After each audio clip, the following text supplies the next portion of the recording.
thanks for being here. This has been an eventful week or so for you. You sent out 2 tweets. One said, "Today is the first day of the rest of my life."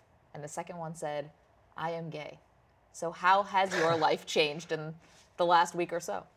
It's been a crazy week for sure. It just feels nice to kind of finally let my guard down, I guess, and just kind of get to be myself. And I don't know, it felt really good to tweet that out and post that on Instagram and just kind of get that out there in the open, because it's something that I guess I've struggled with for a really long time, and actually something that I've wanted to say for a really long time, but it's just kind of hard to find the way to do it and the right timing. And it's been great. It's been a huge relief. You said that being in the closet for so long even made you contemplate suicide. Why did those feelings come to your mind?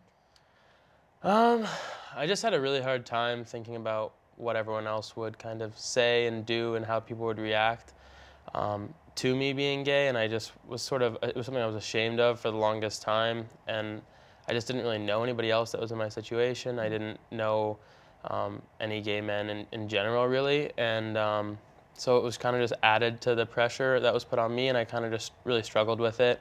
And then over the past few years, I feel like the U.S. and just the world in general has become a lot more accepting, with gay marriage now legal, and Caitlyn Jenner's story, and Michael Sam, and all these other people, that it's kind of just opened my eyes to being like, it's okay to be you. And that's really kind of the message that I want to put out there, is that there's no reason to be ashamed of yourself for something that you don't have control over, and it's something that I'm proud of, so I'm excited to be embracing it. You know, we think of skiing and the X Games as being, you know, just full of youth, really, and a lot of these sports are so recent that perhaps the people in that sport competing would be more accepting just because they are young and kind of grew up in this era where we are more generally accepting of people in all different kinds of lifestyles. Is that inaccurate? How have the other skiers and X Games performers responded to your coming out? I would say that's actually very accurate. I think everyone's been overwhelmingly supportive, and I was so nervous just because action sports is so kind of dominated by what's cool in your public image, and a lot of it's based around social media. And I mean, I came out and I think I kind of made myself vulnerable, putting myself out there, and was blown away by how supportive everyone was, from athletes to people in the industry. And I mean, I got definitely a lot of negative feedback too, but over the majority of it was really, really supportive. So, okay. Yeah. Let's talk about you freestyle skiing. Okay. And when you compete in the X Games, as opposed to skiing in the Olympics, yeah, how are they different? Because you at one point said your dream was the X Games. Yeah. My dream is still the X Games. Okay. Yeah. As more than the Olympics? Yeah, more than the Olympics. Why is that? It's just, for me, it's our sport's pinnacle event. It's what I grew up wanting to go to. Our sport wasn't even included in the Olympics until Russia.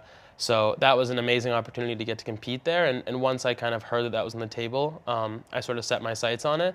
But it's always been the X Games. Growing up, it was always the X Games. I've always wanted to win X Games gold. And it's sort of the one event that's kind of eluded me. I've done really well at all the other contests on our tour, and did well in Russia.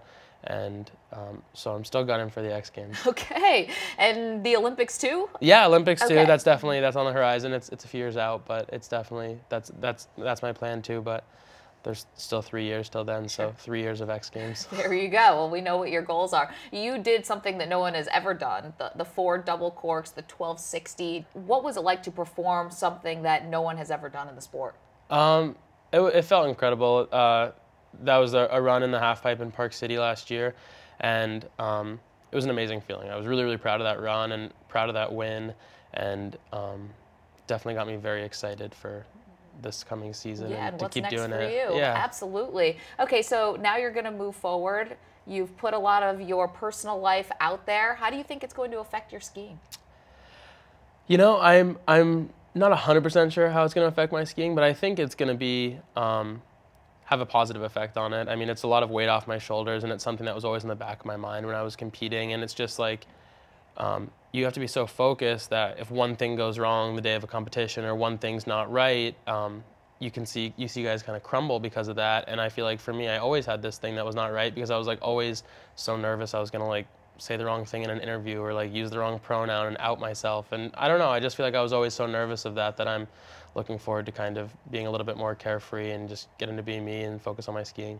Gus, thank you so much, and Thank you. congratulations on your announcement, and good luck going forward. Thanks. I Love appreciate watching it. you ski. Thank you. Thanks.